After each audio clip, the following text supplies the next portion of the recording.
When the Lord began to speak through Hosea, the Lord said to him, "Go, take to yourself an adulterous wife and children of unfaithfulness, because the land is guilty of the vilest adultery and departing from the Lord."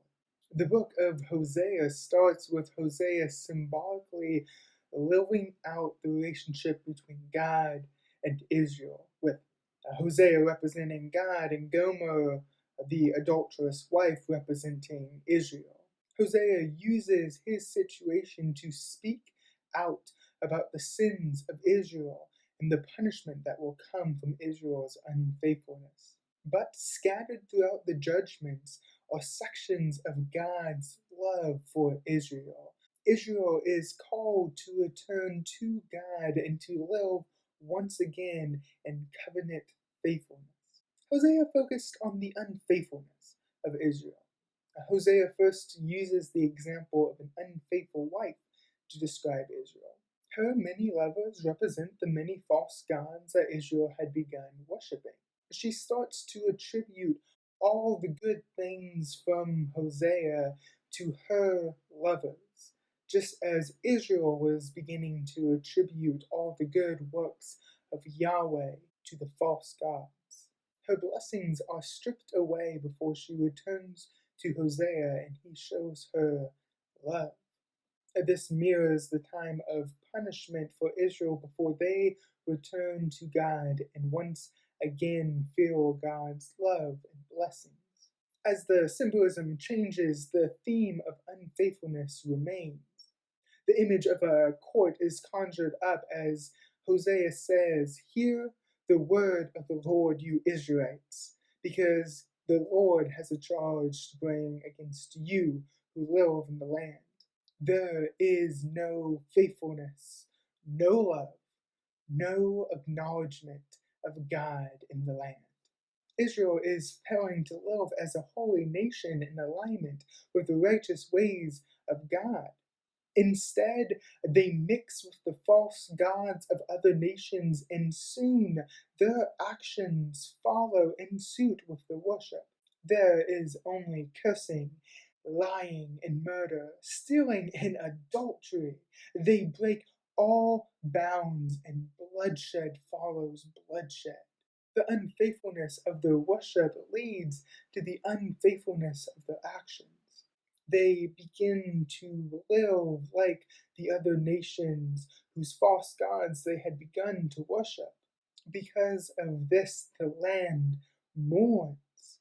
All who live in it waste away. The beasts of the field, the birds of the air, and the fish of the sea are dying.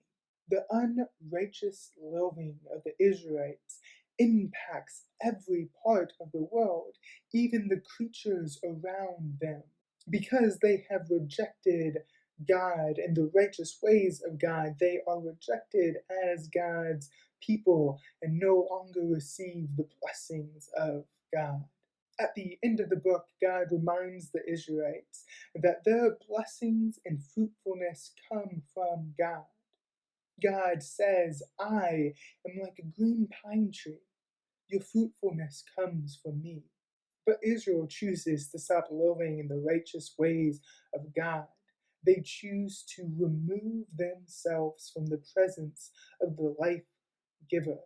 They step out of the fruitfulness of the righteous ways of God and step into the destruction of the unrighteous ways of the other nations. Yet, God's love for Israel remains. God does not allow Israel to be completely destroyed. Instead, God calls them back. God reminds them of the Exodus so that they may remember that their identity and their salvation lies in God. God is willing to forgive the sins of the Israelites and desires them to rest in God once again. In the book of Hosea, we see the results of ignoring the first commandment to have no other gods besides Yahweh. God is not okay with sharing the Israelites, and nor is God okay with sharing us. Our unfaithfulness removes us from the presence of God.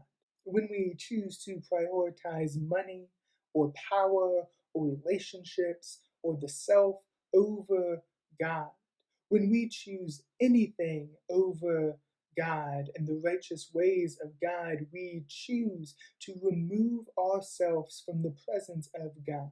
And when we remove ourselves from the presence of God, we separate ourselves from the giver of life and all good things.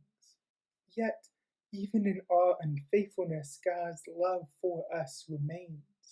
We sometimes equate punishment from God with the loss of God's love, but those things are not the same. God's punishment is to turn us back to God, not to obliviate us. God's desire is for us to rest in the righteous ways of the life giver. God calls for the return of Israel, saying, I will heal their waywardness and love them freely, for my anger has turned away from them. I will be like the dew to Israel, and he will blossom like a lily. Just as God wanted to be like dew to the Israelites, so God wants to be like dew to us. Hosea invites the church to analyze our own faithfulness to God. Are we remaining in God, or have we strayed to other idols? Are we giving the glory to God for the blessings we receive, or are we claiming those results as our own doing? Hosea warns us of what happens when we choose to stray from God. Our lives should be rooted in God, for the unfaithful strayings from God's righteous ways leads to destruction, but the faithful following of the righteous ways of God leads to healing.